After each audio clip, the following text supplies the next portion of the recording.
Marco എന്ന ചിത്രമാണ് ഇപ്പോൾ മലയാള സിനിമയിലെ സംസാര വിഷയം. ഇതേ അവസരത്തിൽ മാർക്കോ നേടിയ ആഗോള കളക്ഷൻ വിവരങ്ങൾ പുറത്തുവരികയാണ്. ഡിസംബർ 20-നാണ് മാർക്കോ റിലീസ് ചെയ്തത്. എന്റർടൈൻമെന്റ് സൈറ്റായ കോയ്മോയുടെ റിപ്പോർട്ട് പ്രകാരം ഇതുവരെ 82 കോടിയോളം രൂപയാണ് ആഗോളതലത്തിൽ മാർക്കോ നേടിയിരിക്കുന്നത്.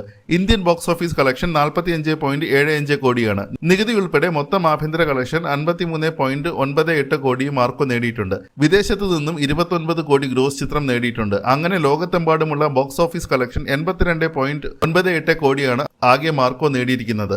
15-ാം ദിവസം എല്ലാ ഭാഷകളിലുമായി ഏകദേശം 2.1 കോടി രൂപയാണ് ഇന്ത്യയിൽ നിന്ന് മാത്രം ചിത്രം സ്വന്തമാക്കിയിരിക്കുന്നത്. 30 കോടി ബജറ്റിലാണ് മാർക്കോ ഒരുങ്ങിയതെന്നാണ് കോയ്മോ റിപ്പോർട്ട് ചെയ്യുന്നത്. ഇവരുടെ റിപ്പോർട്ട് അനുസരിച്ച് 15.75 കോടിയുടെ ലാഭമാണ് ചിത്രത്തിന് ഇതുവരെ ലഭിച്ചിരിക്കുന്നത്. വെറും 15 ദിവസത്തിലാണ് മുടക്കുമുതൽ മാർക്കോ തിരിച്ചുപിടിച്ചത്. നിക്ഷേപത്തിന്റെ 52.5% ലാഭവും ചിത്രം നേടിയിട്ടുണ്ട്. പൃഥ്വിരാജ് ചിത്രം ഗുരുവായൂർ അമ്പല നടയിലിന്റെ കളക്ഷൻ മാർക്കോ ഉടൻ മറികടക്കുമെന്നും ഇവർ റിപ്പോർട്ട് ചെയ്യുന്നു. തെലുങ്കിലും ഹിന്ദിയിലും തമിഴിലും ചിത്രത്തിന് മികച്ച കളക്ഷൻ വരുന്നുണ്ട്.